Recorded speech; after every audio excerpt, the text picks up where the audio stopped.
தளபதி விஜய் அவர்கள் பார்த்தீங்கன்னா, கடந்த ஆண்டு துவக்கத்திலேயே தான் சினிமாவை விட்டு விலகப் போவதாக அதிகாரப்பூர்வ அறிவிப்பு வெளியிட்டுட்டு தான் தன்னுடைய கட்சி பெயர அறிவிச்சாரு. அதிலிருந்து பார்த்தீங்கன்னா, ரசிகர்கள் நீங்க அரசியலிலும் இருங்கள், சினிமாவிலும் அவ்வப்போது நடிங்கள் தளபதி அப்படின்னு கோரிக்கையுமே தொடர்ந்து விடுத்துட்டு தான் இருக்காங்க.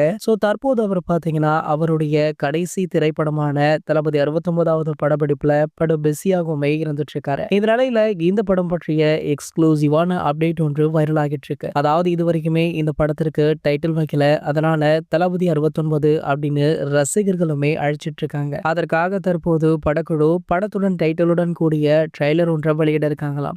இந்த ட்ரெய்லர்ல படத்துடைய ஒரு சில முக்கிய காட்சிகளுமே இடம்பெறும் அப்படின்னும் இந்த காட்சிகள் முழுக்க முழுக்கவே ஆக்ஷன் காட்சிகளாகத்தான் இருக்குமா. பொங்கல் ஸ்பெஷலாக இந்த அப்டேட்டை வெளியிட படக்குழு முடிவு பண்ணிருக்காங்க. அதற்கான வேலைகளுமே முடிந்து விட்டுதான் அறிவிப்பு இன்று அல்லது நாளை வெளியாக கூடும் அப்படின்னுமே சொல்லப்படுது. தளபதி 69வது படத்துடைய அடுத்தடுத்த அப்டேட்டுகளுமே வெளியாக இருக்காம். காரணம் என்ன அப்படின்னு பாத்தீங்கன்னா, இந்த சம்மர்ல இந்த படத்தை ரிலீஸ் பண்ணலாம் அப்படின்னு படக்குழு பிளான் போட்டிருக்காங்களா. அதற்காக ப்ரொமோஷனையுமே படுஜோராக ஸ்டார்ட் பண்றாங்க.